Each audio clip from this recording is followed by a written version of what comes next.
Jazakallah khairan. Bismillahirrahmanirrahim. Assalamualaikum warahmatullahi wabarakatuh. Alhamdulillah, alhamdulillah hamdan katsiran thayyiban mubarakan fih, mubarakan alaih kama yuhibbu rabbuna wa yarda wa uslim Muhammadin wa ala alihi wa ashabihi wa man tabi'ahum bi ihsanin. Saudara-saudaraku, kaum muslimin dan kaum muslimat, rahimani wa rahimakumullah, alhamdulillah, Allah Subhanahu wa taala kembali mempertemukan kita di kajian rutin kita, tentunya masih pada pembahasan qawaidul fiqhiyah, dan pada pertemuan yang lalu kita sudah membahas permasalahan yang sangat penting, yaitu kaidah yang disebutkan oleh Syekh, yathbutu taba'an ma la yathbutu istiqlalan. Dan pada kajian kita di malam hari ini, kita akan melanjutkan kaidah selanjutnya yang disebutkan oleh Syekh Abdurrahman Sa'di rahimahullah ta'ala mengenai al-uruf, atau mengenai al-adah, atau mengenai kebiasaan yang dilakukan di masyarakat. Disebutkan oleh Syekh rahimahullah ta'ala, wal urfu ma'amulun bihi idza warad hukmun minasyara' asy-syarif lam yuhad. Beliau mengatakan wal uruf, yang nanti akan kita sebutkan apa itu definisi daripada al uruf, ma'mulun bihi, diamalkan, dipraktekkan. Idza warada hukmun, kapan sebuah hukum itu dipraktekkan? Ketika datang sebuah hukum dari syariat yang syarif, syariat yang mulia, yang tidak dibatasi. Bagaimana kita mempraktekkan dari perintah-perintah Allah Subhanahu wa taala tersebut, maka ini dikembalikan kepada al-uruf, dikembalikan kepada adat, dikembalikan kepada kebiasaan. Atau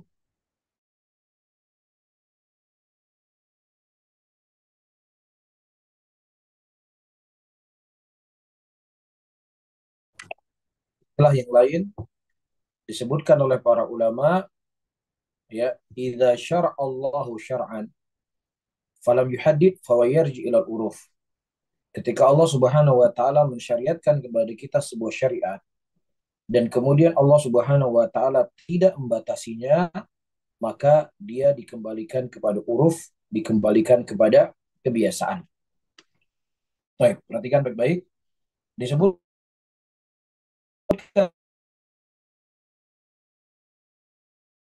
di sini oleh Syimu rahimahullahu taala qaidatan ukhra minal qawaidil manzumati.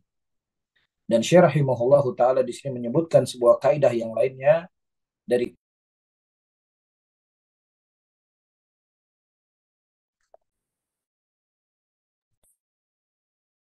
kaidah-kaidah yang disebutkan oleh Syekh Abdurrahman Sa'di rahimahullah dalam kaidahnya beliau, al-urfu muhakkamun. Uruf itu bisa menjadi sebuah hukum. Nah, kita masuk kepada inti permasalahan pertama, uruf. Apa itu uruf? Uruf disebutkan oleh Syekh di sini, ma tataba alaihi nasu wastaqarra indahum. Apa yang menjadi perbuatan yang dilakukan oleh manusia secara terus-menerus, yang dikenal di kalangan manusia, wastaqarra indahum, dan itu berlaku di kalangan mereka. Wa huwa alladhi yusammih man yusammi adatan. Dan itu juga yang disebut, atau itu yang dinamakan dengan siapa yang menamakan dia sebagai al-adah. Jadi uruf dengan al-adah, ada sebagian para ulama yang mereka menyamakan antara al-uruf dengan adah. Di antaranya disebutkan oleh Abu Asim dalam kitab Murtaqa al-Wusul, di mana beliau mengatakan, wal urfu ma yu'rafu bainan nas wa mithluhu al-'adatu duna basin. Uruf Ya adalah apa yang telah dikenal di kalangan manusia dan yang semisal dengannya nama lain bernama al-adah. Ya, nama lain bernama al-adah. Baik, ini yang pertama. Kemudian yang kedua, disebutkan oleh Syekh di sini, wa min ahkamil urfi, dari hak hukumnya sebuah uruf, ta'wil alaihi wa dhabti hududil asma asy-syar'iyyah allati lam tubayyin ya hududuha.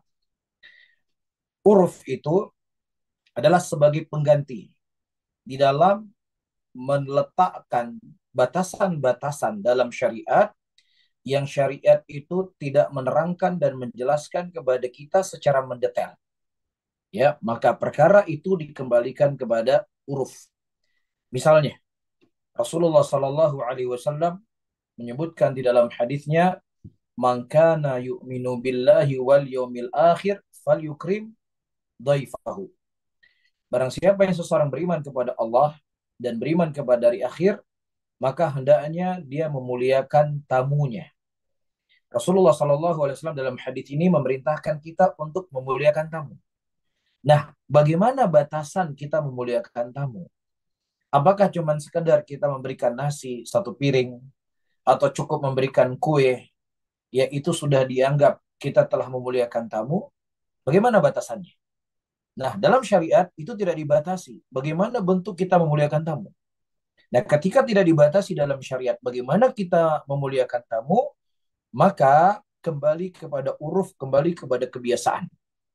Ya, misalnya seseorang datang dari rumah yang berdekatan, ya rumah berdekatan misalnya mungkin jarak 10 menit, 15 menit cuma dikasih minum teh atau cuma dikasih kue, sudah mencukupi. Tapi kalau seandainya tamunya datang dari luar kota, tamu yang jauh, ya, yang mana kebiasaan dan uruf kita itu akan dikasih makanan besar. Ya, nah kalau seandainya memang di uruf dan di kebiasaan masyarakat tersebut, ya memberikan makanan yang besar, maka syariat menjadi ketokan. Kalau kamu tidak memberikan makanan yang besar kepada tamu yang datang dari jauh, secara uruf itu adalah tidak etis, tidak pantas. Maka demikian juga syariat ya menghukumi dengan hukuman yang sama. Taib. Dan juga misalnya wabiru walidain, berbakti kepada kedua orang tua. Allah Subhanahu wa taala mengatakan dalam ayatnya, wa qadha rabbuka alla ta'budu illa iyyahu wa bil walidaini ihsana. Allah Subhanahu wa taala memerintahkan kepada kalian untuk beribadah hanya kepada Allah Subhanahu wa taala, dan kepada kedua orang tua kalian hendaknya kalian berbuat baik. Iya, Allah Subhanahu wa taala memerintahkan dalam ayat ini dan hadis-hadis yang lainnya untuk kita berbuat baik kepada kedua orang tua kita. Nah, bagaimana batasan kita telah berbuat baik kepada kedua orang tua kita? Nah, syariat tidak membatasi bagaimana bentuk kita telah berbuat baik kepada kedua orang tua kita. Maka ketika tidak dibatasi dalam syariat, maka itu kembali kepada uruf, dikembalikan kepada kebiasaan. Misalnya, seseorang anak yang tinggal di Jakarta. Taib, orang tuanya itu tinggal di Bogor atau tinggal di Bandung. Hari raya, si anak tidak pulang ke rumah orang tuanya di Bandung atau orang tuanya di Bogor. Nah, secara uruf dan secara adat dan kebiasaan, apakah anak itu dianggap sebagai anak yang durhaka? Apakah itu anak dianggap tidak berbakti kepada kedua orang tuanya? Dan uruf di kita, kebiasaan kita, adat di tempat kita demikian. Ya, Anda tinggal di satu kota, walaupun di pinggiran kota, di hari raya Anda tidak mendatangi kedua orang tua Anda dalam keadaan Anda tidak ada uzur. Ini sesuatu yang nggak pantas dalam kebiasaannya kita, dalam adatnya kita. Maka ketika itu sesuatu hal yang tidak pantas dalam adat dan kebiasaan kita di masyarakat, maka syariat ya akan menghukumi dengan hukuman yang sama. Beda halnya kalau teman-teman yang tinggal di Abu Dhabi atau tinggal di tempat-tempat yang lain di Amerika misalnya, di hari raya tidak pulang ke kampung, itu hal yang biasa.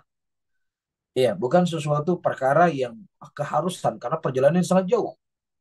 Ya, bukan uruf dan budaya kita atau kebiasaan kita kalau anak yang tinggal di Amerika nggak pulang ke Indonesia di hari raya itu dianggap sebagai anak durhaka. Enggak. Tapi kalau seandainya di hari raya kita tidak menghubungi kedua orang tua kita, ya nggak telepon, nggak ada apa-apa, ya itu dianggap sebagai durhaka. Nah, syariat menganggap itu sebagai anak yang durhaka. Ya, karena apa? Idza syara Allahu syar'an. Ketika Allah mensyariatkan sebuah syariat dan kemudian tidak dibatasi, bagaimana bentuk ya mentafsir dari merinci daripada syariat tersebut, maka dikembalikan kepada uruf, dikembalikan kepada kebiasaan. Dan juga misalnya ya dalam nas dalam syariat kita diperintahkan untuk berbuat baik kepada tetangga. Man kana yu'minu billahi wal yawmil akhir falyukrim jarahu. Barang siapa yang seseorang beriman kepada Allah dan beriman kepada hari akhir, maka hendaknya dia memuliakan tamunya, memuliakan tetangganya. Ya, nah syariat tidak membatasi kepada kita bagaimana ya kita memuliakan tetangga. Nah, kembali kepada uruf dan kembali kepada kebiasaan. Jangan sampai hewan peliharaan kita mengganggu tetangga kita, ya kemudian kita uh, suara dengan keras yang kemudian mengganggu istirahatnya mereka dan semisalnya. Maka ketika itu dalam uruf adalah sesuatu yang tidak baik, maka syariat juga menghukumi dengan hukum yang sama. Ya, dan ini menunjukkan kepada kita para hadirin dan hadirat yang dimuliakan oleh Allah Subhanahu wa taala, Islam itu tidak anti dengan adat. Islam itu tidak anti dengan uruf dan kebiasaan masyarakat. Tapi Islam justru menjadikan banyak hukum di dalam agama ini kembali kepada uruf. Apa yang telah saya sebutkan contoh-contoh tadi, para hadirin dan hadirat, sangat banyak sekali hadis-hadis yang datang dari Nabi Sallallahu Alaihi Wasallam dan juga sebelumnya Allah Subhanahu Wa Taala telah menyebutkan ayat-ayat yang sangat banyak. Ya, diantaranya Allah Subhanahu Wa Taala mengatakan wa alal mauludi lahu wa alal mauludi lahu rizquhunna wa kiswatuhunna bil ma'ruf. Ya, dan kepada anak-anak yang mereka miliki, anak-anak yang dia punya, rezeki untuk mereka dan pakaian untuk mereka dengan ma'ruf. Ya. Nah, bagaimana seorang itu telah memberikan kebaikan kepada anak-anaknya, kepada keluarganya dari pakaian yang Allah Subhanahu wa taala perintahkan, ya Allah tidak membatasi, oh beli pakaian sebulan sekali atau 3 bulan sekali atau di hari raya. Ya, akan tetapi ini semuanya dikembalikan kepada uruf, dikembalikan kepada kebiasaan. Dan juga datang sebuah hadis di mana ada seorang salat an-nabiyya sallallahu alaihi wasallam an zaujiha asy-syahid. Ada seorang wanita bertanya kepada Nabi sallallahu alaihi wasallam tentang kondisi suaminya yang pelit. Kemudian Nabi sallallahu alaihi wasallam mengatakan khudhi ma yakfiki. Ambillah dari harta suamimu ya yang mencukupi dirimu dan mencukupi anak-anakmu bil ma'ruf.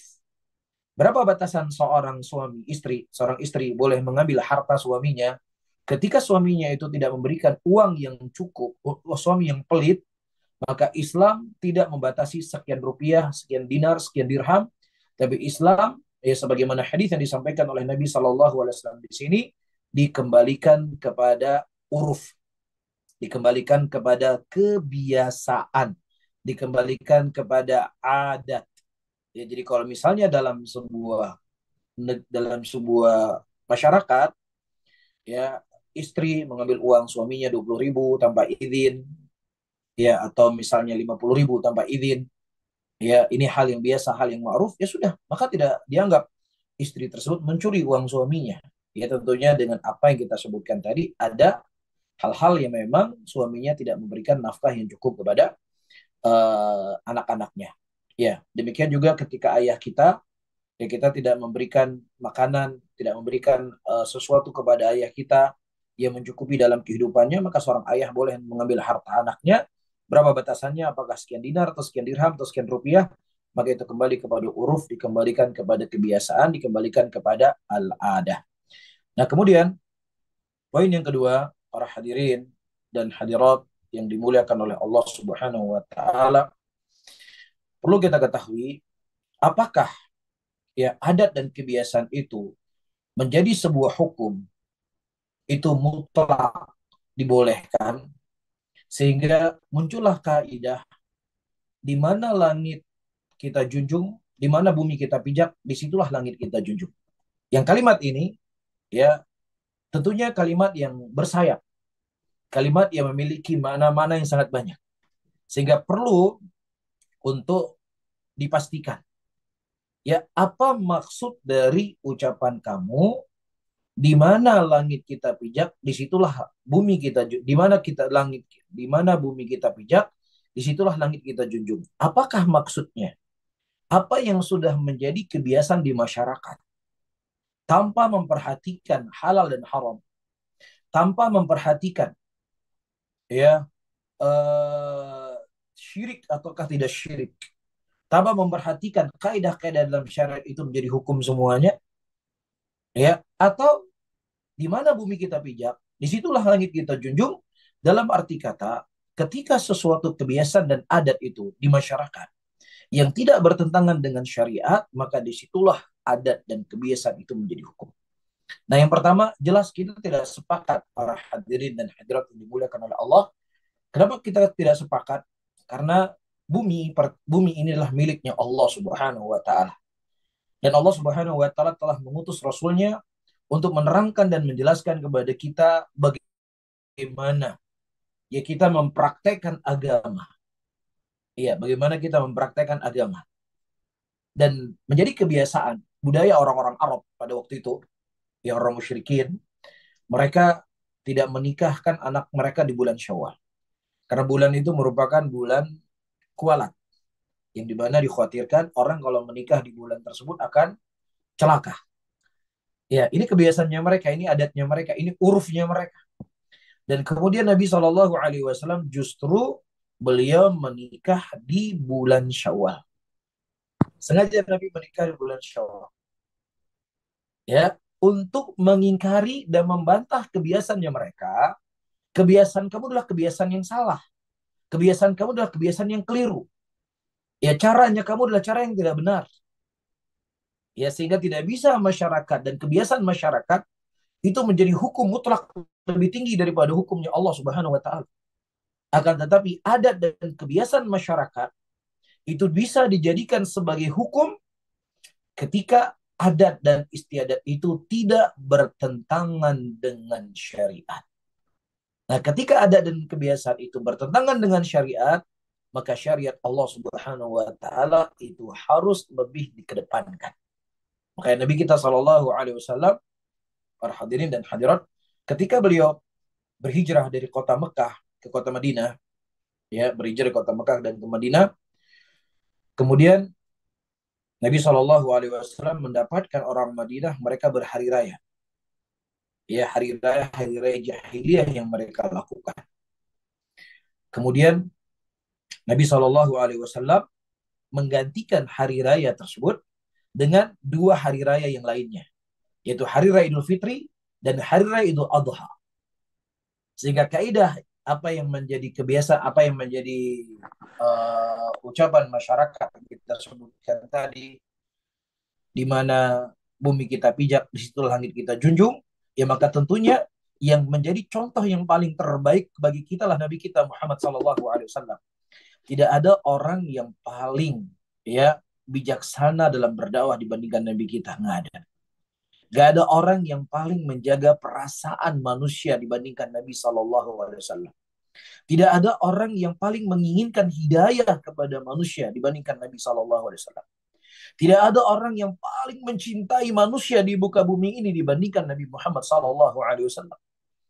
Akan tetapi ketika adat dan budaya dan kebiasaan tersebut ya menyelisih daripada syariat Allah Subhanahu Wa Taala, maka Nabi Sallallahu Alaihi Wasallam mengingkari perbuatan tadi.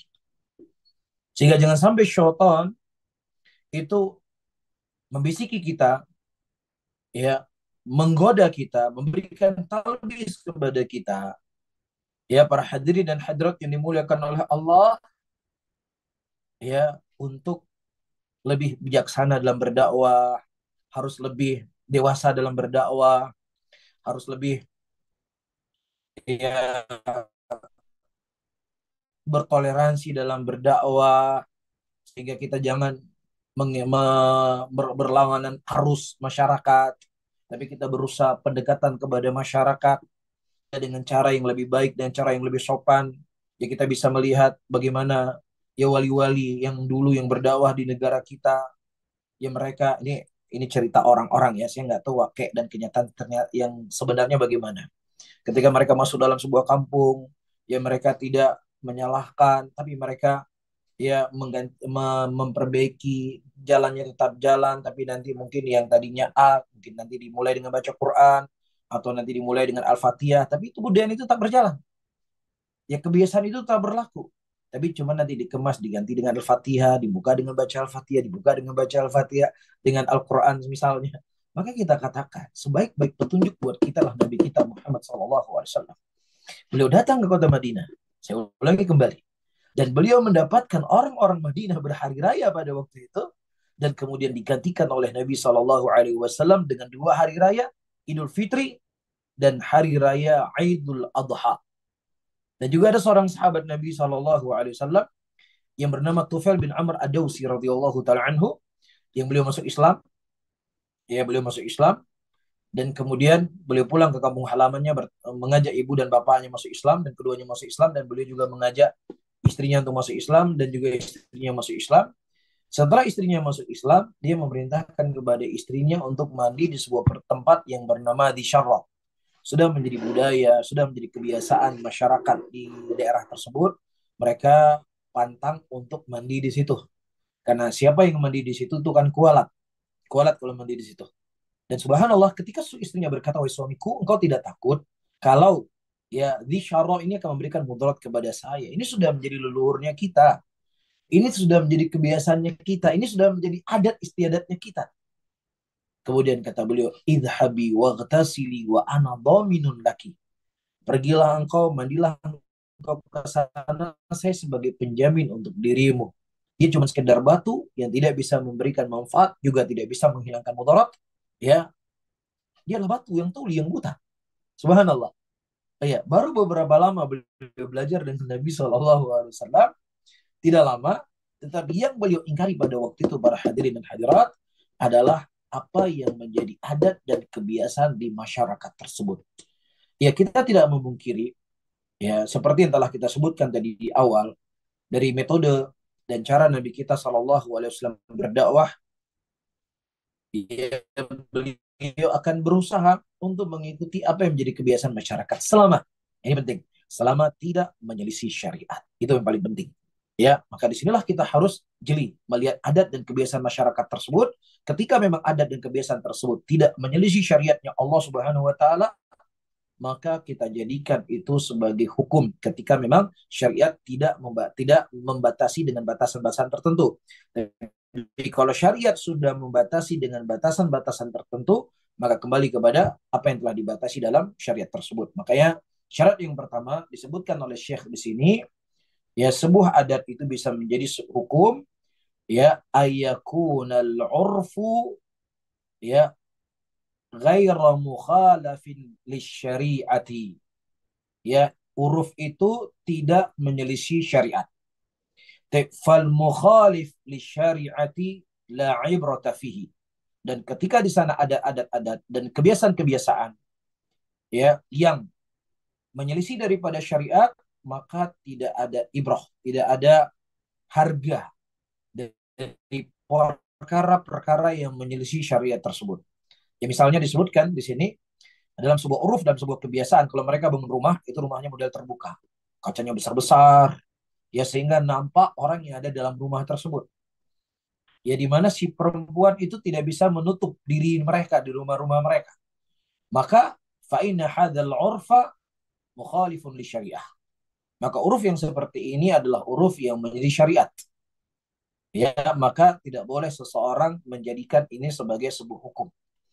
Ya, atau misalnya di masyarakat, ya, jadi kebiasaan kami di masyarakat di sini, kalau memang seandainya sudah ada kecocokan untuk menikah, maka si perempuan tersebut dinikmati dulu oleh laki-laki tadi. Iya, itu sudah menjadi kebiasaan kami. Maka kita katakan kebiasaan ini adalah kebiasaan yang batil. Kebiasaan ini merupakan kebiasaan yang keliru. Ya, karena Allah Subhanahu wa taala dan Rasulnya telah mengharamkan perzinahan. Tidak boleh seorang laki-laki bersentuhan, apalagi berzina dengan yang bukan mahramnya. Iya, walaupun itu para hadirin dan hadirat, Anda sudah memberikan mahar. Ada kebiasaan kita di masyarakat kan, ada namanya tunangan, ya. Jadi kalau sudah tunangan, sudah kasih tanda, misalnya maharnya misalnya 100 gram emas, kasih dulu 10 gram. Ya, sudah ada tanggal menikahnya. Jadi kalau sudah menjadi adat dan kebiasaan masyarakat, sudah menjadi kebiasaan masyarakat, Kalau sudah tunangan dan sudah diberikan maharnya tadi, sebagian mahar, maka mereka sudah boleh berjalan bersama-sama, ya sudah istilahnya sudah mulai semi seperti suami istri. Itu kan menjadi kebiasaan di masyarakat kita. Saya nggak tahu ya apakah di luar Aceh demikian kondisinya, tapi itu sudah menjadi kebiasaan di masyarakat. Maka kita katakan ini merupakan kebiasaan dan adat yang terlarang. Anda telah memberikan mahar seluruhnya kepada si perempuan tadi, ya, dan juga Anda telah memberikan kepadanya uang untuk walimahan. Namun belum ada kalimat saya nikahkan kamu dengan anak perempuan saya dengan mas kawin sekian-sekian dan kamu menjawab saya terima nikahnya, maka itu tetap bukan mahramnya. Kamu sama seperti wanita-wanita yang lainnya, sama hukumnya, nggak ada bedanya. Iya, tetapi ketika kamu sudah mengucapkan saya terima nikahnya Fulana bintu Fulan, walaupun maharnya masih hutang, walaupun walimahannya belum dilaksanakan, ya, maka itu telah menjadi istrimu, itu sudah menjadi ya halal untuk dirimu. Bisa difahami para hadirin? Baik. Kemudian syarat yang kedua disebutkan oleh Syekh, ya, hafizahullah taala, ayakuna al-urfu muttaridan ghaliban. Uruf itu ya sesuatu yang memang menjadi kebiasaan banyak orang di masyarakat tersebut. Ya, itu sudah menjadi kebiasaan banyak orang. Iya. Nah, ketika uruf itu bukan ya dilakukan dan dikenal oleh kebanyakan manusia, hanya segelintir manusia, maka itu tidak bisa dijadikan sebagai uruf, tidak bisa dijadikan sebagai hukum. Tidak bisa dibangun kaidah al-adatu muhakkamah, tidak dibenarkan.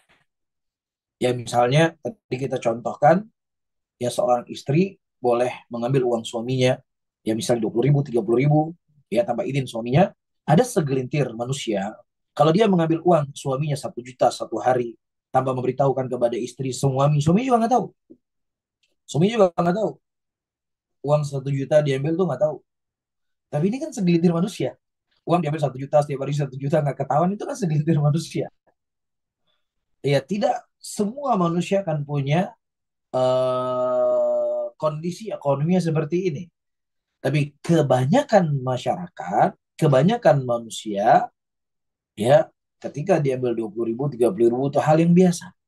Maka ketika ada seorang istri mengambil uang 1 juta dari suaminya atau 3 juta satu hari, maka itu tidak bisa dijadikan sebagai hukum.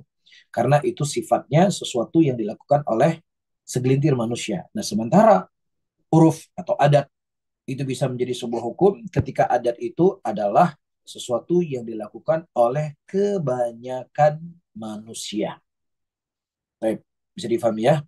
Baik, kemudian syarat yang ketiga, nanti akan kita sebutkan contoh-contohnya. Ya, syarat yang ketiga, ayyakunal urfu sabiqan ghairu lahiqin. Ya, jadi uruf dan kebiasaan itulah kebiasaan yang telah lampau, bukan sesuatu yang baru sekarang ini. Ya, jadi itu menjadi sesuatu yang sudah lampau. Misalnya ada seseorang 100 tahun yang lalu dia pinjam uang kepada seseorang, ya, dengan sekian rial misalnya. Nah, bisa jadi rial pada zaman itu menggunakan perak atau menggunakan emas. Ya. Nah, kemudian ketika dia akan membayar hutang atau dari walinya akan membayar hutang, jadi bisa misalnya 2 rial. Udah dikasih 2 rial yang zaman sekarang enggak. Tapi itu dikembalikan seperti apa yang menjadi uruf di zaman dahulunya. Ya, apa yang menjadi uruf di zaman di dahulunya. Ini syarat yang ketiga. Nah, syarat yang keempat, ya alla yujadu, tidak didapatkan sesuatu yang tasrih yang menyelisih daripada uruf. Misalnya apa? Misalnya para hadirin hadirat di Arab Saudi misalnya atau di sebagian negara-negara Arab, di masjid itu kan ada kulkas dan kemudian ada air. Nah, menjadi uruf dan kebiasaan boleh kita mengambil air yang ada dalam masjid tersebut tanpa izin. Kan begitu ya, kebiasaan dan adat di masyarakat setempat. Nah, kemudian para hadirin hadirat yang dimuliakan oleh Allah, ditulis Ini minuman khusus kepada imam masjid dan DKM masjid. Berarti yang tadinya kebiasaan boleh kita mengambil air tanpa izin yang memang sudah dipersiapkan untuk jamaah masjid, itu menjadi gugur dan itu menjadi batal ketika ada sesuatu pengumuman yang membatalkan yang adat tadi. Jelas ya? Bisa difahami di sini ya. Atau misalnya ada sandal-sandal di masjid. Sandal-sandal masjid. Ya itu boleh dipakai siapa saja. Kemudian ditulis bahwasanya masjid ini di sini tidak boleh, sandalnya tidak boleh dipakai. Hanya dipakai oleh imam masjid atau DKM masjid saja. Maka yang hukum asalnya tadi kita boleh memakai sandal tadi tanpa izin, maka setelah ada sesuatu pengkhobaran yang membatalkan daripada kebiasaan, maka itu kembali kepada apa yang telah diucapkan yang membatalkan kebiasaan tersebut. Baik.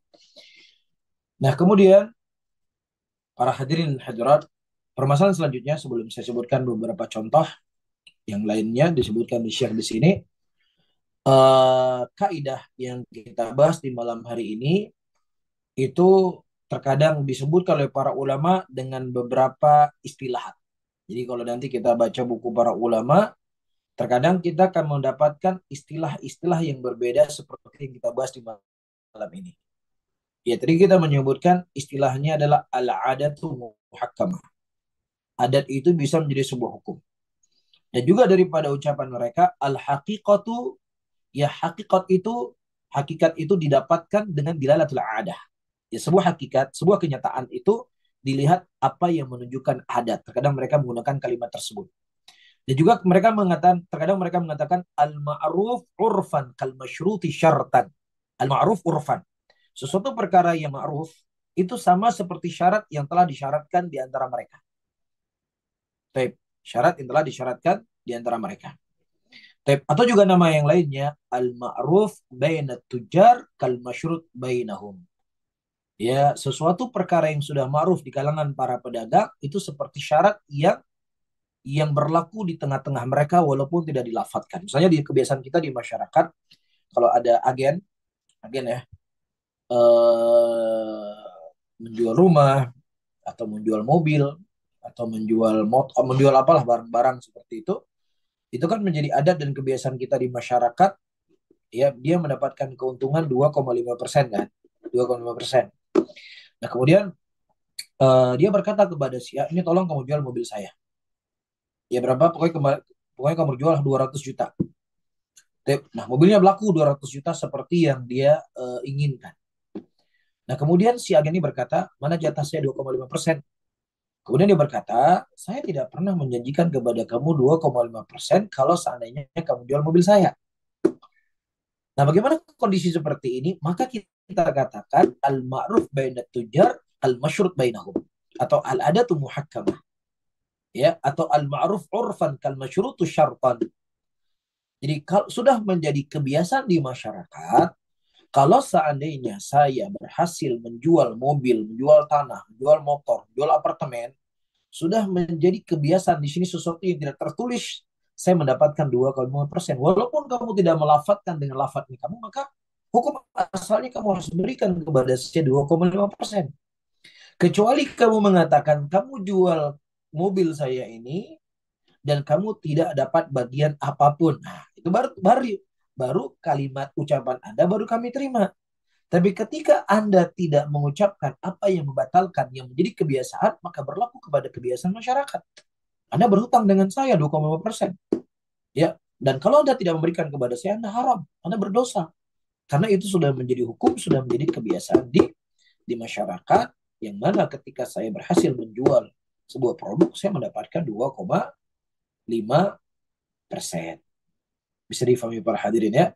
Subhanallah, sangat indah sekali syariat kita ya. Jadi menunjukkan kesempurnaan agama Allah Subhanahu wa taala. Ya, semua hal-hal yang berjalan dalam kehidupan manusia itu semua diatur dalam agama ini. Semuanya diatur. Gak ada yang gak diatur. Ya, sehingga agama Islam ini bukan hanya cerita di masjid saja. Agama Islam ini bukan hanya cuma cerita ya di tempat-tempat ibadah saja, enggak.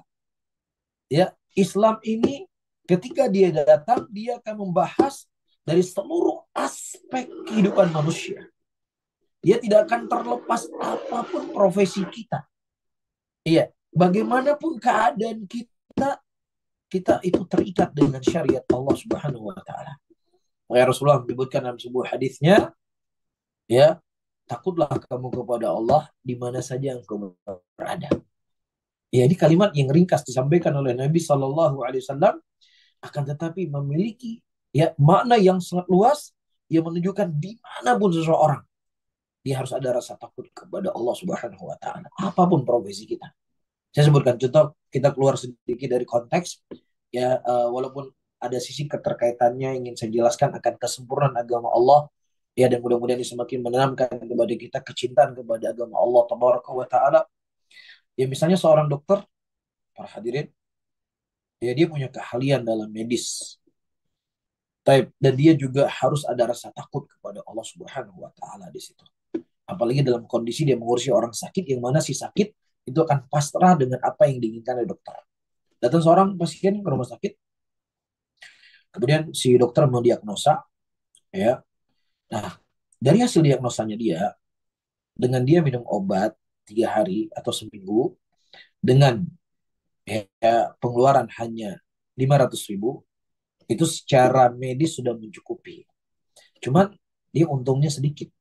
Dia untungnya sedikit.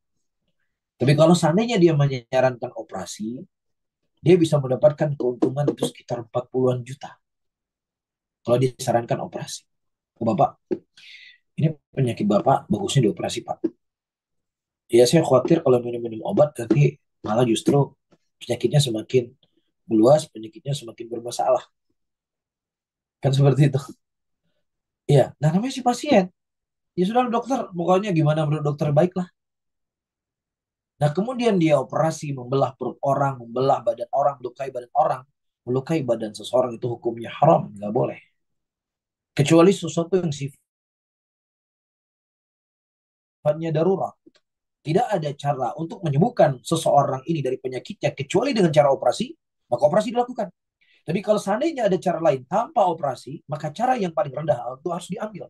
Ini satu hal. Hal yang kedua, ketika si pasien mengatakan, Pak, sebenarnya kalau minum obat 1 minggu, ini juga sembuh insya Allah, cukup sebenarnya. Bapak cuma kurang 500.000, tapi operasi juga bisa, tapi 50 juta. Nah, kira-kira orang ketika ditawarkan ini, dia akan milih yang mana? Pasti akan dia milih yang 500.000. Iya, dia tidak akan memilih yang 50 juta tadi. Dan Nabi SAW mengatakan tidak halal harta seorang muslim kecuali apa membuat dia ridha. Subhanallah. Ini menunjukkan kepada kita para hadirin dan hadirat yang dimuliakan oleh Allah, di mana saja kita berada, kita butuh takut kepada Allah. Di mana saja kita berada, kita ikat dengan syariat Allah Subhanahu wa taala. Jadi juga menunjukkan kepada kita pentingnya untuk kita belajar agama.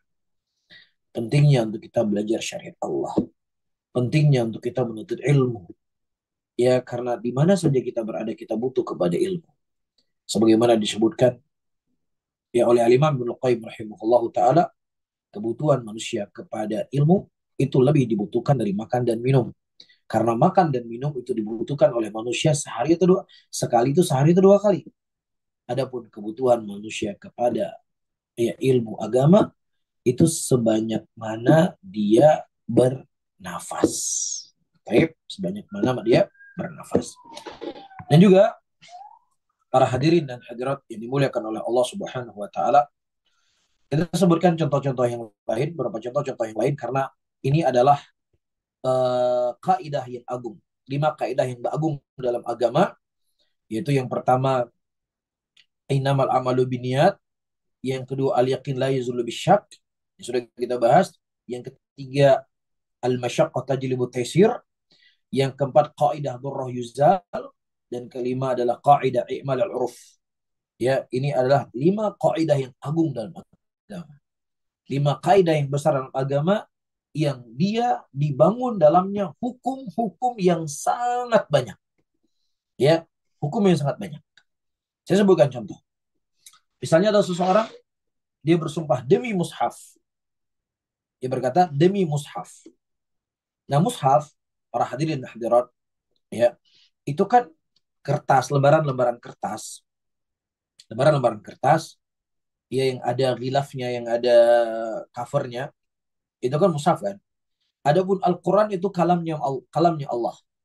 Nah, dohirnya ketika dia mengatakan demi mushaf, dia bersumpah dengan apa? Dengan kertas-kertas, dengan sampul-sampul yang ada dalam Quran. Ya, seperti itu.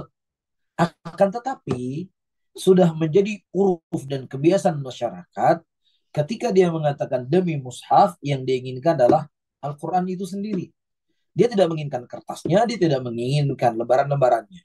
Kecuali kalau seandainya memang yang dia inginkan adalah kertas-kertasnya tadi, maka dia terjatuh ke dalam syirik. Tidak boleh seseorang bersumpah dengan makhluk. Tapi ketika seseorang mengatakan saya demi mushaf, maksudnya adalah kalamnya Allah, ya dia bersumpah, maka ini tidaklah bermasalah. Karena yang diinginkan dengan mushaf itu adalah Al-Quran. Atau misalnya juga ada seseorang bersumpah, ya demi Allah saya tidak akan makan daging. Saya tidak akan makan daging. Nah, kalau kita cerita daging, ya ayam ada dagingnya, kambing ada dagingnya, ikan ada dagingnya atau tidak? Ikan juga ada daging kan? Ikan kan ada daging, isinya kan daging juga namanya. Akan tetapi ketika dia mengatakan demi Allah saya tidak akan makan daging dan kemudian dia makan ikan, apakah kemudian kita katakan kamu telah melanggar sumpahmu? Ya, maka itu kembali kepada uruf. Nah, urufnya di tempat kamu, ikan itu dikatakan daging atau tidak? Nah, kebiasaan kita di Indonesia, teman-teman semuanya, ikan itu tidak dikatakan sebagai daging. Ya, makan daging ayam yuk, makan daging sapi, itu biasa daging. Tapi kalau ikan, makan daging ikan yuk. Nggak ada orang bilang makan daging ikan. Jadi kebiasaan masyarakat ketika mereka sebutkan ikan, walaupun ikan itu ada daging, mereka tidak menyebutkan sebagai ikan, tidak menyebutkan sebagai daging. Nah, ketika syariat atau uruf di masyarakat tersebut, ya ikan itu tidak disebut sebagai daging, maka dia tidak melanggar sumpahnya apa yang telah dia lafadkan tadi. Masya Allah. Ya, sangat indah teman-teman semuanya, para hadirin dan hadirat, apa yang disebutkan ya oleh para ulama dalam kitab-kitab fikih mereka, subhanallah. Ya, mudah-mudahan Allah Subhanahu wa taala ya selalu memberikan taufik kepada kita, memberikan hidayah kepada kita, memberikan kecintaan kepada kita kepada ilmu agama ya sampai kita bertemu dengan Allah Subhanahu wa taala. Taib, eh, dengan berakhirnya pembahasan ini, maka berakhirlah pembahasan kita dan insya Allah pada pertemuan yang akan datang kita masuk ke kaidah yang baru ya tentang muajil al-mahdur qabla ani, ya sesuatu perkara yang disegerakan sebelum waktunya, maka dia akan mendapatkan kerugian dan kemudian dia tidak mendapatkan apa yang diharapkan ketika dia mempersegerakan yang belum waktunya. Ya, dan dari waktu yang tersisa kita akan jawab pertanyaan. Kalau memang nanti pertanyaan tidak terlalu banyak kan tadi. Allahu taala alam bisawab, barakallahu fikum. Baik, wafikum barakallah, jazakallah khairan Ustaz atas materi dan ilmu yang disampaikan kepada kita semua. Semoga bisa dipahami dengan baik oleh semuanya dan bisa bermanfaat tentunya. Baik para ikhwan dan akhwat yang Allah muliakan, Alhamdulillah kita masuk ke sesi berikutnya yaitu tanya jawab bersama Ustadz. Kami persilahkan jika ada yang ingin ditanyakan bisa disampaikan kepada Ustadz secara langsung dengan resen ataupun bisa dituliskan melalui kolom chat. Baik, kami mulai dari yang angkat tangan terlebih dahulu ya. Di sini ada saudara atau saudari Idar Islami dari Perancis. Silahkan bisa langsung bertanya kepada Ustadz. Assalamualaikum warahmatullahi wabarakatuh, Ustaz. Warahmatullahi wabarakatuh. Saya ingin bertanya mengenai yasinan sesudah ada seseorang yang meninggal. Misalnya di kampung saya itu dianggap bid'ah dan tidak diadakan. Tetapi ada di daerah lain itu menjadi sebuah kebiasaan. Ya. Jadi bagaimana itu hukumnya, Ustaz? Apakah itu dianggap sebagai kebiasaan? Dan bagaimana kalau kita pindah daerah, apakah kita harus mengikuti kebiasaan di daerah itu? Sedangkan menurut ulama, banyak juga ulama yang mengatakan itu bid'ah, yang tidak boleh, yang tidak ada contohnya dari Rasulullah Shallallahu Alaihi Wasallam. Ya, Baik, jadi saya ragu kalau ada yang mengadakan yasinan, apa saya harus hadir atau tidak. Terima kasih Ustadz untuk pendapatnya. baik, baik. Masya Allah, pertanyaan yang sangat bagus sekali. Para hadirin dan hadirat yang dimuliakan oleh Allah, ya tadi kita sudah menyebutkan ya sebuah adat dan kebiasaan tersebut bisa menjadi sebuah hukum ketika adat dan kebiasaan tersebut tidak bertentangan dengan syariat Allah Subhanahu wa taala. Dan kematian adalah sesuatu yang terjadi di zaman Nabi Shallallahu alaihi wasallam, ya. Apakah Rasulullah yang meninggal, para sahabat Nabi adalah orang yang paling mencintai Nabi Muhammad Shallallahu alaihi wasallam, ataukah orang-orang yang mereka meninggal dan Nabi Shallallahu alaihi wasallam masih hidup pada waktu itu, ya. Tinggal kita melihat apakah ada riwayat-riwayat yang datang dari Nabi Shallallahu alaihi wasallam yang Nabi membaca Yasin, jadi hari yang pertama, hari kedua, hari ketiga sampai hari ketujuh, ya, kepada si mayit, ya, dikhususkan dengan hari-hari tersebut, ya, dan kemudian berkumpulnya manusia pada hari-hari tersebut sebatas kemampuan, sebatas pengetahuan yang kami ketahui, yaitu bukanlah sesuatu yang datang dari petunjuk Nabi Muhammad SAW, akan justru sebaliknya kita mendapatkan dari sebagian para sahabat Nabi SAW yang mereka menyebutkan orang-orang yang mereka menyediakan tempat khusus untuk tamu, dan kemudian mereka membuat perayaan dengan hari-hari kematian tersebut, maka itu sesuatu perkara yang tidak disunahkan, suatu perkara yang tidak dicontohkan dalam agama ini.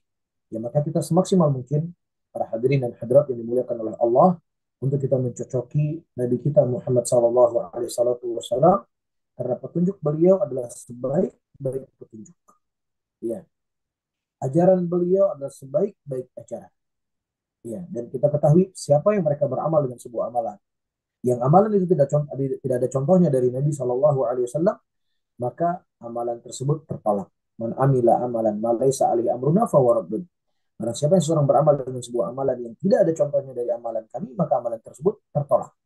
Ya, dan jelas apa yang telah kita sampaikan tadi, sebuah adat dan sebuah kebiasaan di masyarakat itu akan bisa menjadi sebuah hukum ketika adat dan kebiasaan tersebut sesuai dengan, ya, syariat yang telah diatur oleh Nabi Shallallahu Alaihi Wasallam. Nah, kalau seandainya itu tidak sesuai dengan apa yang telah dicontohkan oleh Nabi Shallallahu Alaihi Wasallam, maka tentunya kita sebagai seorang Muslim, Nabi Shallallahu Alaihi Wasallam harus lebih kita cintai, ya, dibandingkan, ya, selain dari beliau.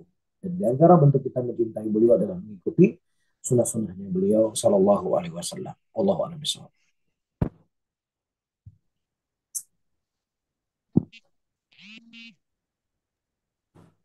Putus. Ya, ada yang mau disampaikan lagi, Ibu? Jadi bagaimana, apakah kalau kita menghadiri yasinan sesudah orang meninggal itu termasuk dosa atau bagaimana Ustadz? Maaf. Baik, kalau memang itulah sesuatu yang tidak dicontohkan oleh Nabi Shallallahu Alaihi Wasallam, sesuatu yang tidak dipraktekkan oleh Nabi Shallallahu Alaihi Wasallam, maka kita tidak boleh untuk menghadirinya. Ya, kita khawatir kita akan dosa karena kita mendukung sesuatu perkara yang ia menyelisih dari Nabi kita Muhammad Sallallahu Alaihi Wasallam. Ya, dan kita harus menjauh dari majelis-majelis tersebut. Ya, karena konsekuensinya itu berat. Di antara bentuk beratnya, ya, seseorang tidak merasa cukup apa yang diajarkan oleh Nabi Shallallahu Alaihi Wasallam. Karena dia tidak merasa cukup apa yang diajarkan oleh Nabi, maka dia perlu menambah sesuatu. Dan ini bukan sesuatu yang kecil, ini bukan sesuatu yang gampang, ini bukan sesuatu yang sepele.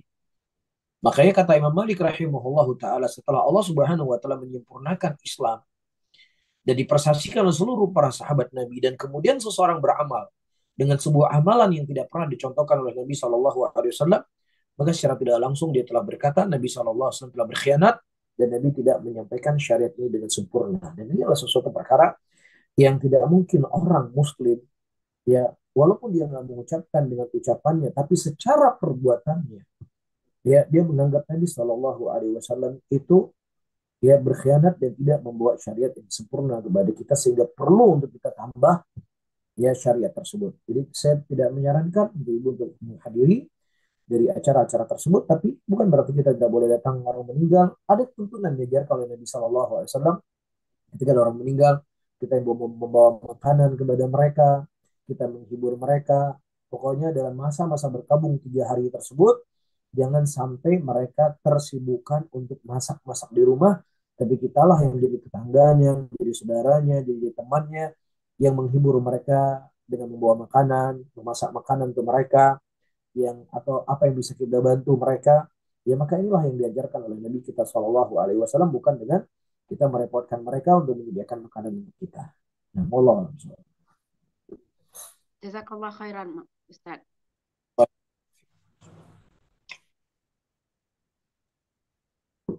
Baik, jazakallah khairan Ustaz atas jawabannya. Wah, sanallah. Kita lanjutkan ke penanya berikutnya dari Bapak Abi Yahya. Silakan Bapak. Assalamualaikum warahmatullahi wabarakatuh. Assalamualaikum warahmatullahi wabarakatuh. Ustaz, saya ingin bertanya Ustaz mengenai tradisi atau adat yang ada di masyarakat ini Ustaz ya, khususnya kan pernikahan. Di kita ini biasanya kalau kalau orang Betawi biasanya kan suka ada simbol-simbol gitu Ustaz ya, pernikahan itu. Kita kan selain ada seserahan terus ada semacam ngasih roti buaya gitu, simbol sebagai simbol buaya, moga-moga dia langgeng itunya hidupnya itu. Terus ada simbol palang pintu yang apa menyimbolkan ini si laki nih secara jantan langsung datang ke ininya ke si apa si orang tuanya si perempuan gitu. Itu bagaimana itu Ustaz? Apa itu diperbolehkan atau tidak Ustaz? Yang seperti itu. Itu aja Ustaz. Baik, baik, baik, masyarakat. Terkadang juga di sebagian masyarakat mereka membawa tunas tebu, ya, dan tunas kelapa muda dengan keyakinan bahwasanya ini akan membuat kesegaran, kemanisan, istilahnya hal yang bahagia dalam rumah tangga mereka dengan membawa hal-hal yang kita sebutkan tadi. Maka kita mengatakan bahwasannya, ya, hukum asal daripada muamalah itu adalah hal yang dibolehkan, ya, selama tidak ada sesuatu dalil yang mengharamkan perkara tersebut. Ketika ada sesuatu dalil yang mengharamkan perkara tersebut, maka ya kita harus menjauhinya. Nah, sekarang kita perlu melihat keyakinan-keyakinan seperti itu. Apakah keyakinan-keyakinan yang dibenarkan dalam Islam? Dan kita ketahui Nabi kita Shallallahu Alaihi Wasallam, beliau memerangi yang namanya tatayur.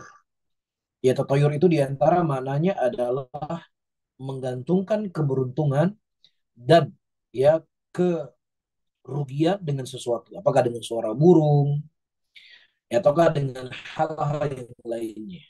Nah, kalau seandainya saya membawa kepala buaya dari atau lain gambarnya, maka ini akan membuat rumah tangga itu akan semakin akur, akan semakin ini dan itu. Maka ya ini merupakan keyakinan yang perlu untuk di dicermati. Ini keyakinan yang perlu untuk kita pelajari kembali. Apakah itu menjadi sumber kebahagiaan? Apa sisi hubungannya antara kepala buaya dengan kebahagiaan? Itu tidak ada hubungan sama sekali. Ketika tidak ada hubungan sama sekali para hadirin dan hadirat, maka kita khawatir ini bagian dari tatoyur. Ya, ini bagian dari khurafat. Ya, bagian dari pamali yang dilarang dalam agamanya Allah Subhanahu wa Ta'ala. Sehingga ketika manusia sibuk dengan kondisi-kondisi seperti ini kalau nggak bawa kepala buaya ini bisa bercerai dia, nggak bawa ini kan sudah keyakinan yang sangat berbahaya. Ini sudah lari kepada keyakinan. Dan kita telah diajarkan oleh Nabi Shallallahu Alaihi Wasallam, ketika ada seorang melakukan akad nikah, kita doakan dia. Barakallahu laka wa barakallahu alaika wa jama'a bainakuma fi khairin. Semoga Allah Subhanahu wa taala memberkahimu dan memberkahi antara kamu berdua dan mengumpulkan kalian dalam kebaikan. Ya, ini doa yang paling indah, yang paling baik, yang paling mudah dan sesuai dengan tuntunan diajarkan oleh Nabi kita sallallahu alaihi wasallam. Tetapi kebanyakan masyarakat ya justru dengan khurafat-khurafat tadi mereka ya semangat untuk mempraktekannya, tapi doa yang diajarkan oleh Nabi sallallahu alaihi wasallam menjadi lupa. Ya, maka inilah sesuatu yang berusaha untuk dijauhi. Tapi kalau seandainya adat-adat dan kebiasaan yang memang itu tidak bertentangan dengan syariat, ya tidak bertentangan dengan keyakinan di dalam agama kita, maka tidak ada masalah. Ya ada adat kebiasaan-kebiasaan, misalnya kebiasaan ketika menikah si suami membawa hidangan-hidangan, dalamnya ada sepatu, ada tas, ada baju dan lain sebagainya. Tidak ada masalah karena itu bagian daripada hadiah yang diberikan oleh seorang calon suami kepada calon istrinya. Ya kalau di negeri Yaman, karena memang di sana sebagian daerahnya bebas senjata, jadi biasanya kalau malam walimahan itu mereka ya menembak ke langit, ya menembak senjata mereka ke langit. Itu menjadi adat dan kebiasaannya mereka. Nah kalau seandainya mereka tuh mampu dan tidak takaluf, tidak membebani diri, maka tidak ada masalah. Wallahu a'lam bishawab. Barakallahu fikum.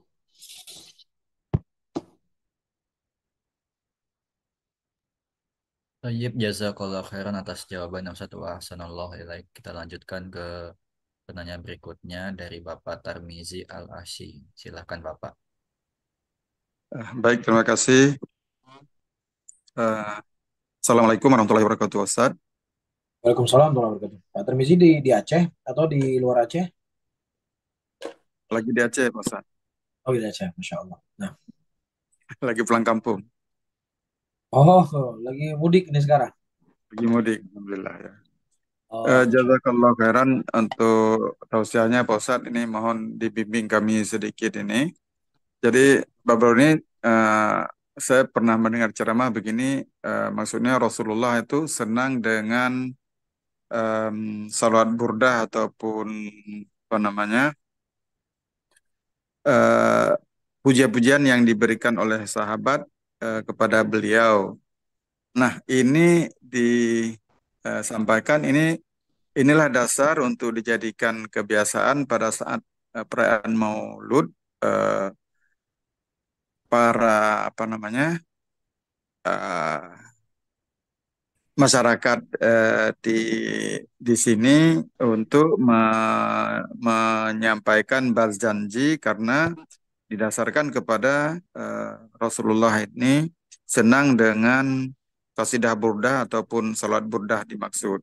Nah ini mohon kami diberi apa namanya tambahan ilmu untuk lebih memahami terkait dengan dasar dari kasidah ataupun salawat tersebut dijadikan sebagai dasar kebiasaan untuk masyarakat melaksanakan perayaan Maulud. Eh, terima kasih mungkin nanti untuk penjelasannya Pak Ustadz. Jazakallah khairan. Baik, barakallahu fikum. Masya Allah, pertanyaan yang sangat bagus sekali. Para hadirin dan hadirat yang dimuliakan oleh Allah, tidak ada satupun manusia di muka bumi ini yang mencintai Nabi Shallallahu Alaihi Wasallam melebihi dari kecintaan para sahabat Nabi Shallallahu Alaihi Wasallam kepada beliau.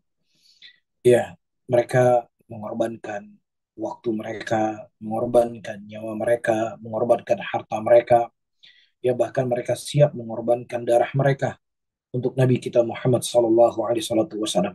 Dalam sebuah peperangan, ada seorang wanita yang suaminya, anak laki-lakinya, ya dan saudara laki-lakinya ikut berperang. Dan kemudian seluruhnya gugur di medan peperangan. Kemudian diceritakan kepadanya bahwasanya semua keluargamu syahid ya dalam medan peperangan tersebut. Kemudian wanita ini bertanya, bagaimana kondisi Nabi Muhammad SAW? Apakah beliau dalam keadaan baik? Kemudian disampaikanlah bahwasanya Nabi SAW alhamdulillah dalam keadaan baik seperti apa yang kau inginkan. Dan kemudian wanita tersebut berkata, lihatkan kepadaku Nabi SAW kalau seandainya beliau masih hidup. Kemudian ditunjukilah, kemudian dari kejauhan dia melihat Nabi SAW masih hidup. Dan kemudian beliau berkata, ya tidak ada bala yang setelah engkau ya Rasulullah. Maksudnya semua bala, semua ujian selama Nabi SAW itu selamat itu masih ringan, masih kecil. Tapi musibah yang besar adalah ketika Rasulullah SAW meninggal. Karena terputusnya wahyu dari langit, terputusnya petunjuk yang sangat agung, sangat mulia. Untuk kita terputus dengan meninggalnya Rasul. Jadi apa saja musibah yang menimpa saya, seakan-akan beliau ingin berkata demikian, adalah musibah yang kecil asalkan Nabi SAW selamat. Yang meninggal adalah suaminya, anak laki-lakinya, saudara laki-lakinya yang meninggal seluruhnya. Tapi yang penting Nabi SAW selamat. Inilah secuil dari bentuk kecintaan sahabat Nabi SAW kepada beliau. Dan juga diceritakan Khubayb radhiyallahu taala anhu ketika beliau disalib dan kemudian disiksa pelan-pelan, beliau tidak langsung dibunuh. Ketika beliau disiksa, bercucuran darah di wajahnya beliau. Kemudian dikatakan, wahai Khubayb, apakah engkau ingin apakah engkau ingin Muhammad menggantikan engkau? Dia berkata, jangankan untuk Rasulullah mengganti posisi aku di sini untuk kalian bunuh. Duri saja aku nggak tega terkena kaki Nabi Muhammad Sallallahu Alaihi Wasallam. Duri pun aku tidak rela. Ya, dan ini adalah bentuk kecintaan mereka kepada Nabi, dan kecintaan mereka itu bukan hanya sekedar pemanis lisan-lisan mereka, bukan hanya sekedar terucap dari mulut-mulut mereka, tapi kecintaan mereka kepada Nabi Sallallahu Alaihi Wasallam itu datang dari hati yang paling dalam. Apa yang mereka ucapkan persis seperti apa yang dalam hati mereka kecintaan kepada Nabi. Kenapa saya katakan demikian? Karena Allah mengatakan was-sabiqunal awwalun minal muhajirin wal ansar walladzina ittaba'uuhum bi ihsan radhiyallahu anhum wa radu an. Orang terdahulu dari kalangan muhajirin dan ansar, orang-orang yang mengikuti mereka dengan cara yang baik, Allah telah ridha kepada mereka dan mereka telah ridha kepada Allah. Apa yang ada di hati mereka diketahui oleh Allah Subhanahu wa taala. Allah mengatakan Allah ridha kepada mereka. Ya karena Allah mengetahui apa yang ada dalam hati mereka. Sehingga teman-teman semuanya, tidak ada sebuah kebaikan di dalam mencintai Nabi Shallallahu Alaihi Wasallam kecuali apa yang telah mereka contohkan. Dan ketika apa yang mereka tidak contohkan untuk mewujudkan cinta kepada Nabi Muhammad Shallallahu Alaihi Wasallam, maka itu bukanlah sebuah kebaikan. Ya, itu bukan sebuah kebaikan. Lau kana khairan lasabaquna ilaih. Kalau seandainya itu merupakan kebaikan, maka mereka adalah orang yang paling terdepan di dalam mencintai Nabi Shallallahu Alaihi Wasallam. Dan sepengetahuan ilmu yang kita miliki, tidak ada sahabat Rasulullah, generasi tabiin, generasi tabiut tabiin, yang mereka mempraktekkan, mewujudkan cinta mereka kepada Nabi Shallallahu Alaihi Wasallam dengan melakukan peringatan-peringatan yang dilakukan, dipraktekkan oleh kebanyakan masyarakat hari ini. Iya. Dan dari video yang pernah saya tonton dari seorang tokoh NU, ya beliau mengatakan bahwasannya, ya ini kata beliau ya, bukan kata saya. Kata beliau bahwasannya Maulid Nabi itu pertama sekali datang dari Fatimiyah, sebuah sekte dari sekte Syiah. Itu kata beliau. Kalau mau protes mungkin silakan protes ke beliau. Apakah memang demikian? Ya, saya cuma menukilkan saja. Dan kemudian kalau ada orang yang mengatakan kita nggak perlu dalil dalam mencintai Nabi, maka kita katakan cinta itu adalah ibadah. Ketika kecintaan tidak kita ikuti sebagaimana yang diinginkan, kita khawatir kecintaan kita merupakan kecintaan yang salah. Orang-orang Nasara sangat mencintai Nabi Isa alaihissalam. Sangat mereka mencintai Nabi Isa. Tapi ketika kecintaan mereka kepada Nabi Isa alaihissalam tidak disertai dengan ilmu, tidak disertai dengan ajaran Nabi Isa yang hakiki, akhirnya mereka menjadikan Nabi Isa itu sebagai anaknya Tuhan. Orang-orang Syiah yang hidup di zaman Ali bin Abi Thalib, mereka sangat mencintai Ahlul Bait, sangat mencintai Ali bin Abi Thalib. Akan tetapi ketika kecintaan mereka tidak disertai dengan ilmu, tidak disertai dengan akidah, tidak disertai dengan kebenaran yang diajarkan dalam agama ini, akhirnya mereka menuhankan Ali bin Abi Thalib radhiyallahu taala anhu wa ardhahu. Subhanallah. Ya. Dan Nabi SAW di zamannya beliau sendiri ada orang-orang yang memuji beliau dengan pujian yang berlebih-lebihan. Nabi mengatakan, la tatruni, jangan engkau memujiku berlebih-lebihan seperti orang-orang Nasara yang telah memuji kepada Isa bin Maryam. Walakin qulu ini Abdullah wa Rasuluh. Cukup bagi engkau mengatakan saya adalah hambanya Allah dan Rasulnya Allah Subhanahu wa ta'ala. Ya, dan kita berselawat kepada Nabi kita Muhammad Sallallahu Alaihi Wasallam bukan hanya setahun sekali, tetapi kita setiap hari mesti berselawat kepada Nabi kita Sallallahu Alaihi Wasallam. Dan terkhusus di hari Jumat dan di malam Jumat kita memperbanyak lagi berselawat kepada Nabi kita Muhammad Sallallahu Alaihi Wasallam. Dan orang-orang yang mereka terkadang mengaku mencintai Nabi Shallallahu Alaihi Wasallam, ya terkadang menulis nama Nabi saja Muhammad SAW, yang menulis Shallallahu Alaihi Wasallam berat terkadang. Di mana? Ini merupakan tingkatan yang paling terendah ya. Seseorang mencintai Nabi Shallallahu Alaihi Wasallam dengan banyak berselawat kepada beliau. Justru kita dapatkan di majelis-majelis yang dituduh, ya majelis-majelis Wahabi yang dituduh majelis-majelis yang nggak suka berselawat, justru setiap nama Nabi kita Muhammad kita akan selalu menyebutkan Sallallahu Alaihi Wasallam. Ya, silakan dengar di pengajian mana saja dari pengajian ustadz-ustadz yang dianggap Wahabi, ya atau syekh-syekh yang dianggap sebagai syekh Wahabi, ketika mereka menyebutkan nama Nabi Muhammad Sallallahu Alaihi Wasallam, mereka akan selalu sertai dengan barakallahu fikum.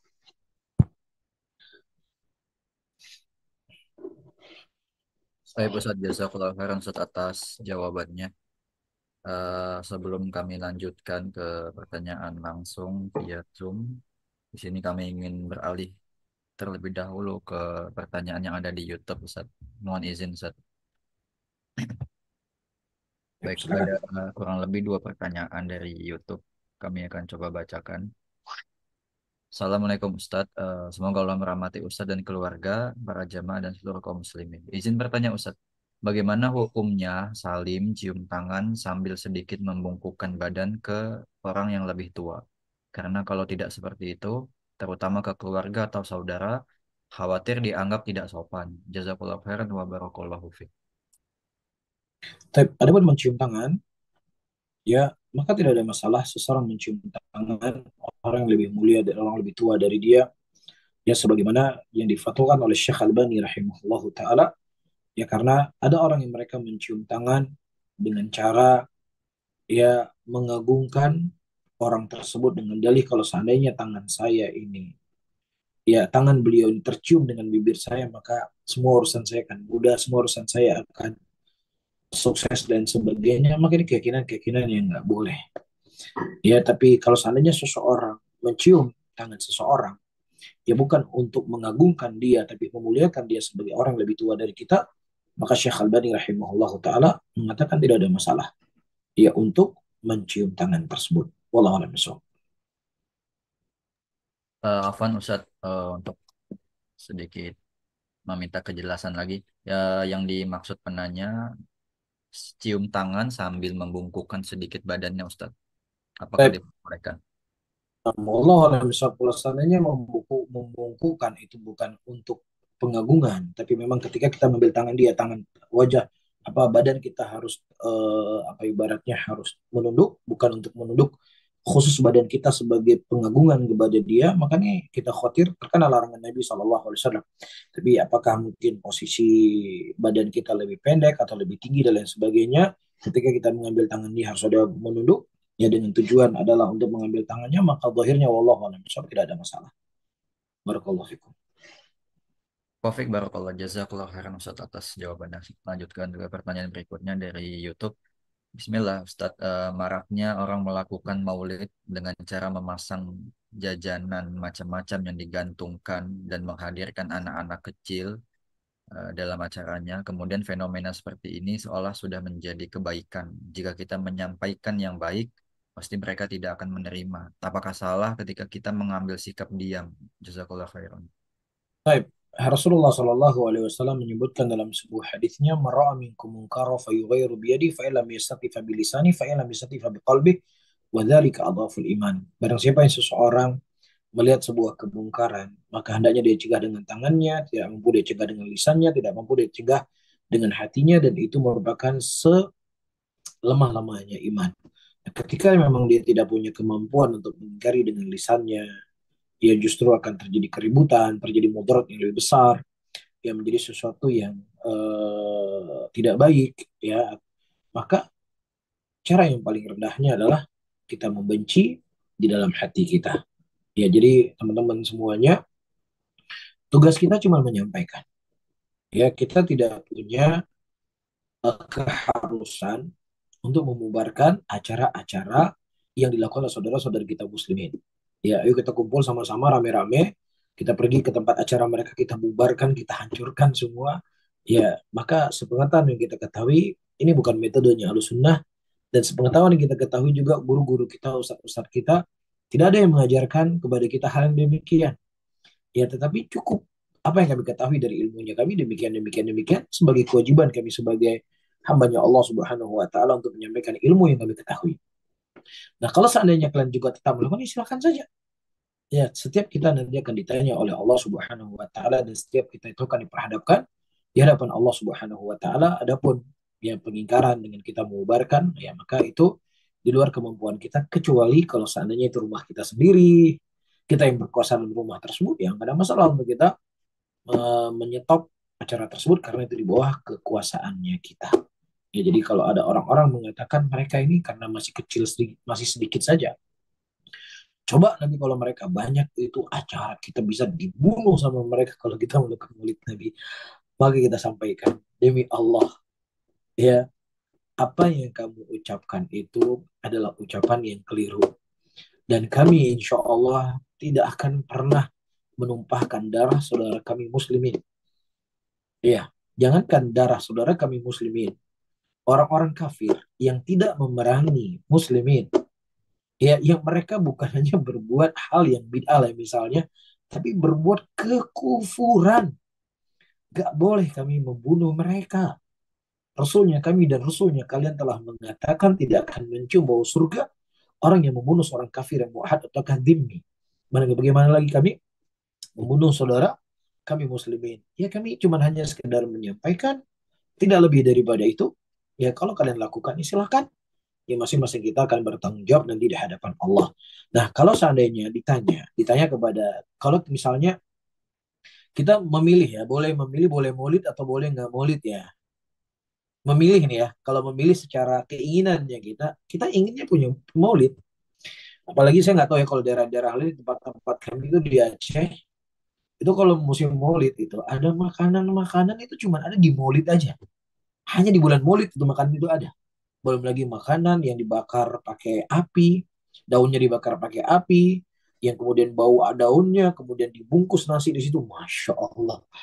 Itu kalau dari sisi lezatnya makanan itu ajib tuh makanan di bulan Maulid. Ya, siapa sih yang nggak senang makan? Ya, apalagi rame-rame, seru-seruan, ada rebana, wanita-wanita cantik. Ya, semua orang pingin. Kan seperti itu. Tapi masalahnya, ya, kita dalam agama itu ada tuntutan. Dalam agama itu ada pengorbanan.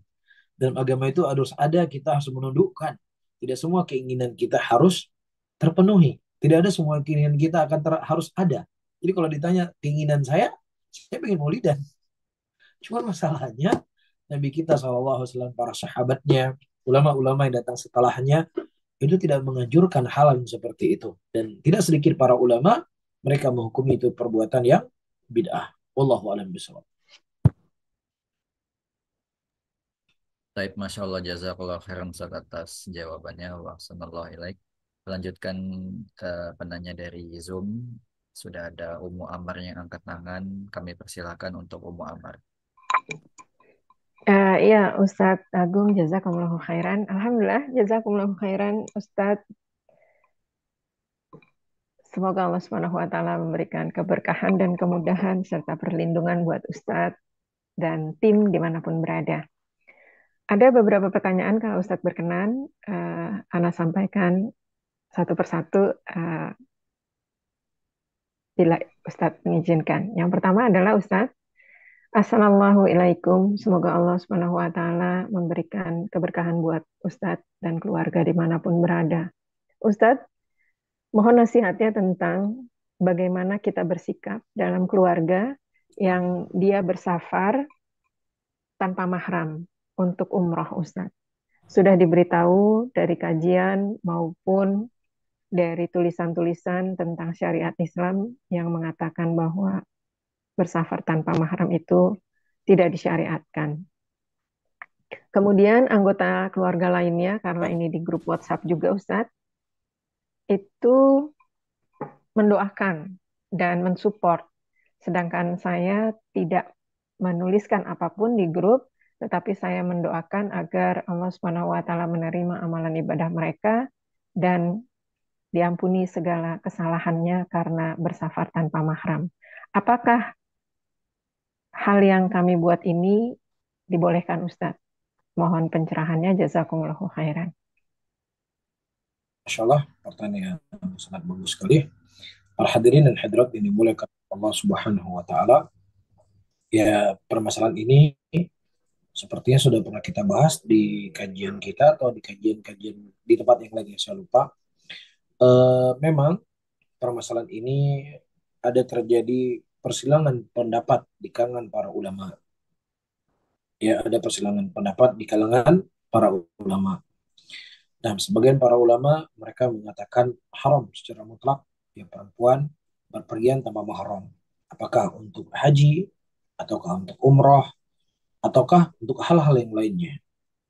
Dan sebagian para ulama ya mereka menyebutkan ilah perempuan itu berpergian adanya mahram yang menemaninya, itu ada yang melindunginya, ada yang menjaganya dan seterusnya.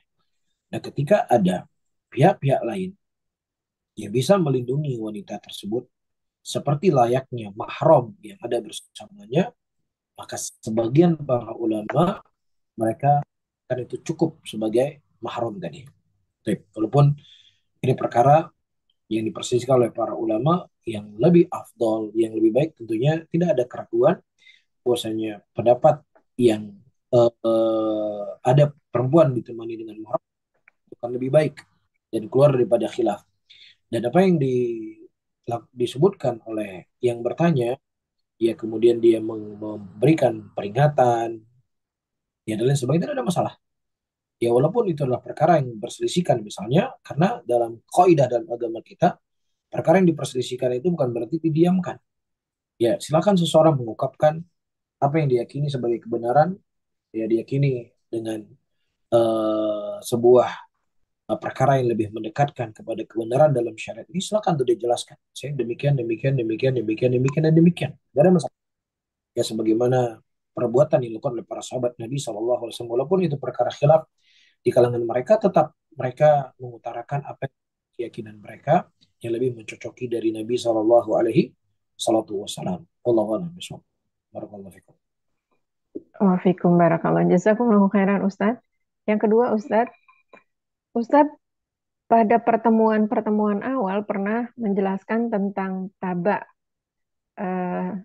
Saya ketinggalan tentang materi itu. Apakah Ustadz berkenan memberikan contoh dari tabak yang dimaksud dari pertemuan sebelumnya? Jazakumullahu khairan. Masya Allah, saya contohkan saja supaya lebih mudah. Ada seekor betina anak kambing, betina kambing yang dia sedang hamil. Baik. Nah, kemudian kalau seandainya seseorang membeli induk kambing tadi, ya sekalian sama janin yang ada di dalamnya, maka itu dibolehkan hukumnya, sah. Tapi kalau seandainya seseorang hanya membeli yang ada di dalam janinnya saja, ya tidak dia membeli induknya, maka hal yang seperti ini tidak dibolehkan dalam syariat Islam. Kenapa? Karena ada sisi doror yang ada di dalamnya. Ya bisa saja ketika lahir dari janin tersebut mati, atau dia cacat, atau dia tidak diketahui laki atau perempuan, karena harga kambing laki-laki dengan harga kambing perempuan itu harganya berbeda. Nah, ketika terjadi ada goror di sini, maka ya para hadirin hadirat, hal yang bolehkan. Atau juga misalnya seseorang dia punya rumah, ketika dia mengatakan saya jual rumah saya ini, berarti adalah seluruh mengikuti apa yang ada dalam rumah tadi, selain dari perabotan. Ya, jadi kalau misalnya saya jual rumah kamu ya, kemudian dia keluarkan perabotannya, sah-sah saja. Ya karena perabotan itu harus ada akad yang baru, saya jual rumah ini sekalian sama perabotannya. Tapi ketika dia tidak mengatakan saya menjual rumah ini dengan perabotannya, dia cuma menjual rumahnya saja, maka perabotan itu nggak masuk. Nah, apa yang masuk dalam rumah tadi? Misalnya dijual rumah tadi, jendelanya dicopot semuanya, pintu juga dicopot semuanya, ya. Terus juga lotek rumah dicopot. Kemudian dikatakan loh, saya kan jual rumah, Ya, dan kemudian ya saya keluarkan dari rumah ini, ya saya nggak maksudkan pintunya, saya nggak masukkan jendelanya, saya nggak masukkan atapnya, ini saya jual seperti ini saja, nggak bisa. Ya, karena ketika Anda menjual rumah, seluruh apa yang dari bagian dari rumah, itu bagian dari rumah itu semuanya. Ya, dia mengikuti seluruh apa yang ada dalam rumah tadi. Ya, atau misalnya dia menjual hanya WC saja dalam rumah tersebut, tidak dibolehkan. Ya, bagaimana Anda mau jual WC saja? Gimana orang akan masuk ke rumah kamu? Ya, nah ini di antara contoh-contoh yang telah kita sebutkan pada pertemuan yang akan datang. Pertemuan yang lalu. Wallahu a'lam bishawab. Ya Ustadz, Masya Allah, jazakumullah khairan. Pertanyaan yang terakhir ini Ustadz, insya Allah. Assalamualaikum warahmatullahi wabarakatuh. Ustadz, bagaimana menyikapi bila ada pertentangan di dalam keluarga yang menyatakan bahwa kencing atau kotoran dari kucing itu tidak najis, tetapi di yang lain dikatakan itu najis, dan itu pendapat yang lebih sahih. Bagaimana nasihat Ustadz? Karena di dalam rumah kucing kadang-kadang kan juga membuang kotorannya di mana-mana. Dan anak-anak kecil di rumah tidak mengerti bahwa itu kotoran yang najis yang akhirnya bisa membatalkan sholat dia karena wudhunya jadi batal karena bermain-main dengan eh, di daerah yang ada kotoran, misalnya kencingnya kucing, Ustadz. Mohon nasihatnya, jazakumullahu khairan. Baik, wallahu a'lam bishawab. Permasalahan ini memang adalah permasalahan yang diperselisihkan oleh para ulama Islam, ya, tentang kotoran-kotoran hewan dimakan dagingnya, tidak dimakan dagingnya, hewan, kucing dan lain sebagainya. Ini adalah untuk menambah khazanah dan menambah pengetahuan kita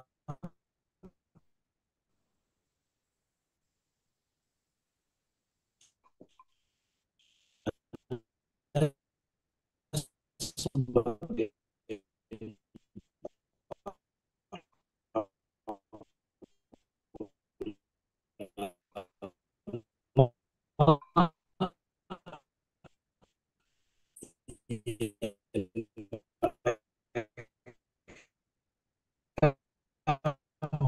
mengatakan bahwasanya yang najis itu hanya kotoran manusia dan kencing, yang lainnya itu tidak ada najis. Ini sebagai tambah ini. Ya, itulah sesuatu ya.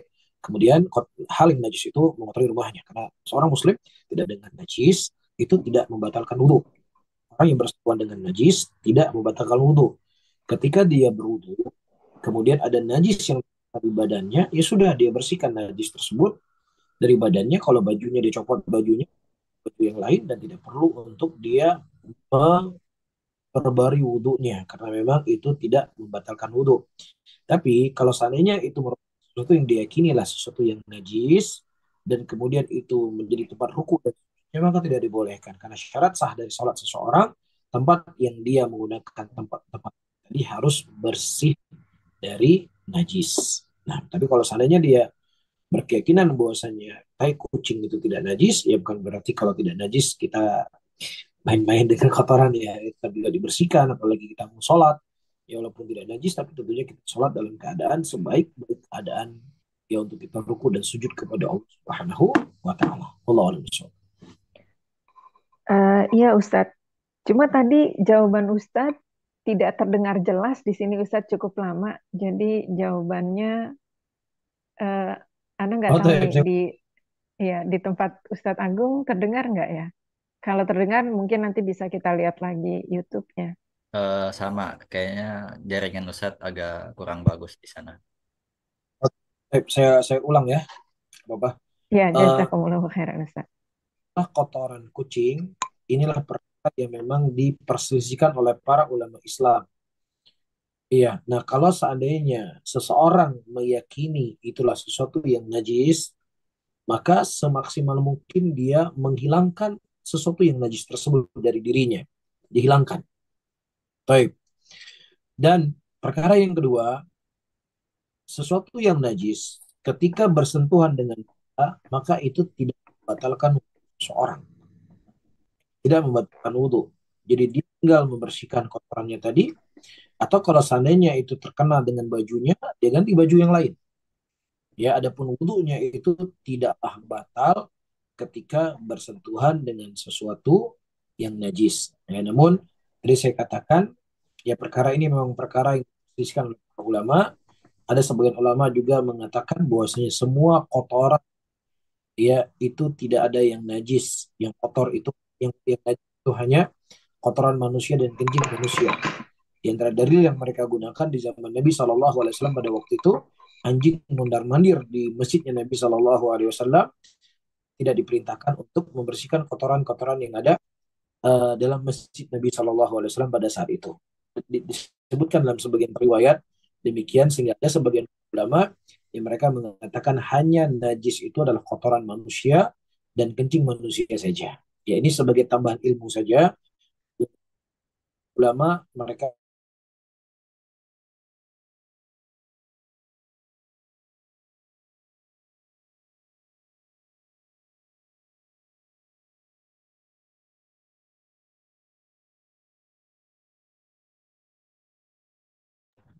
Afwan, jamaah, sepertinya Ustadz terputus koneksi dengan kita. Kita tunggu Ustadz kembali.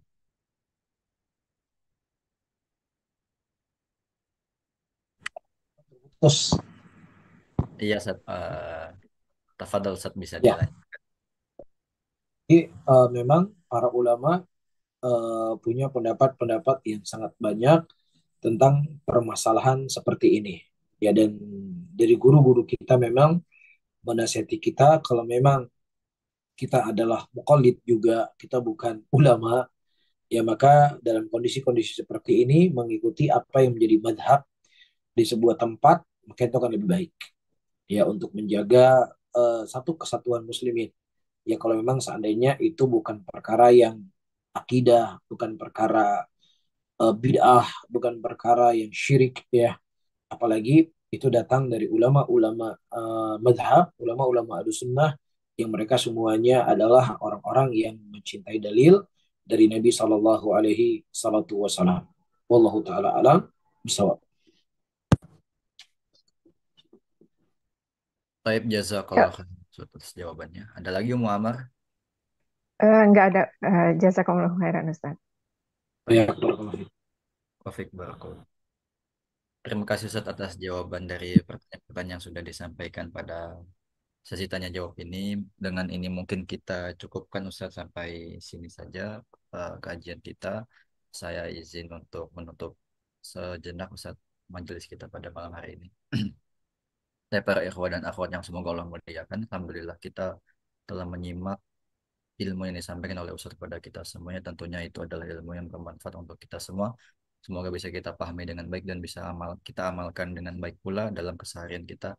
Dan kita doakan apa yang disampaikan oleh Ustadz semoga bisa bermanfaat untuk Ustadz juga dan bisa menjadi wasilah pemberat timbangan kebaikan Ustadz di akhirat kelak. Kami ucapkan jazakallahu khairan kepada Ustadz dan juga kepada para hadirin semuanya atas partisipasinya. Barakallahu fikum. Semoga dimudahkan untuk jumpa pada pertemuan berikutnya. Kami mohon maaf atas kesalahan dan kekhilafan baik dari sikap dan perkataan. Wassallallahu ala nabiyyina Muhammadin walhamdulillahi rabbil alamin. Subhanakallahumma wa bihamdika asyhadu an la ilaha illa anta astaghfiruka wa atubu ilaik. Wassalamualaikum warahmatullahi wabarakatuh.